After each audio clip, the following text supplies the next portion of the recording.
time I do a new show, I always put pressure on myself. I go, right, Jace, let's get in shape for this one. I never specify the shape. I'm not a dickhead, do you know what I mean? But I always put pressure on myself. I go, right, I'm going to lose some weight. Before I did the last tour, I lost about 1.5 stone in preparation for the tour. I thought, right, I'm going to lose a bit of weight and get into this. Thanks for the applause there. No, I don't want it now. No, it's too late. It's sarcastic, if anything. If you've got to ask for an applause, it's patronising. You can stick it up your arse. I don't want it.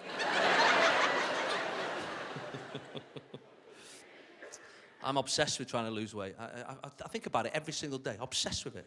And the clues have been there that I was piling on the pounds. You know, clothes that used to fit me don't fit me anymore. I catch my reflection in the mirror from time to time. I remember one time I ran up the stairs naked. I got a round of applause. I was the only person in the house.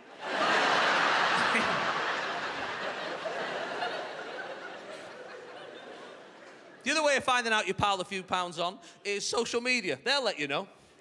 I reckon once a fortnight somebody tweets me to tell me that their PlusNet broadband has gone down.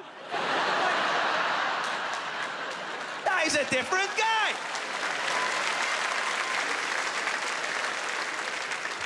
Sometimes people come up to me in the street. Oh, mate, my pal is a spitting image of you. And then they bring this thing out the pub.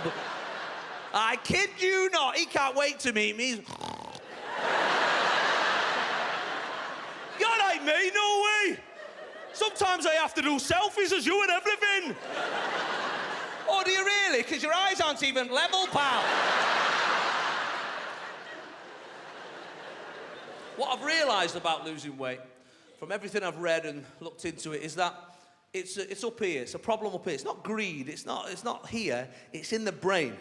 And as soon as I realised that, it sort of made a lot of sense to me. I read a little book a while back called Selves. It's a book by a guy called Will Storr. Fascinating book. And in the book, he says that psychoanalysts and psychologists and counsellors all are in agreement that every one of us has got two selves in the brain. There's two people in your brain.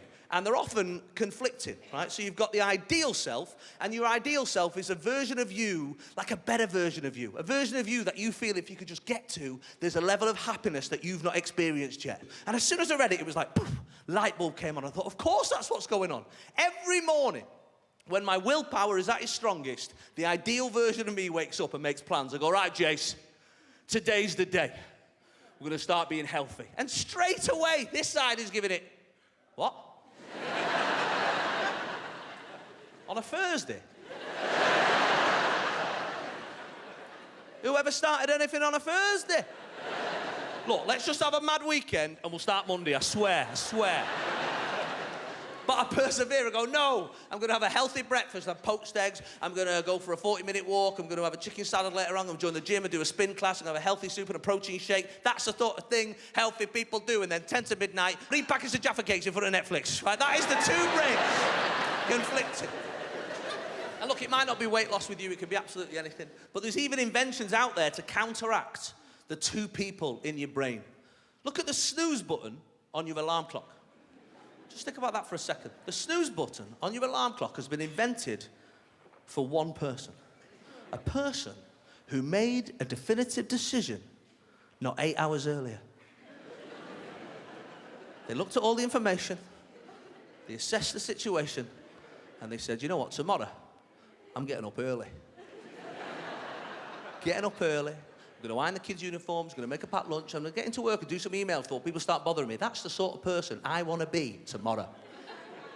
And the next day, the same human being wakes up, surprised. Bam, bam, bam. Fuck that, am I getting up at this time? You even say to yourself, what was I thinking?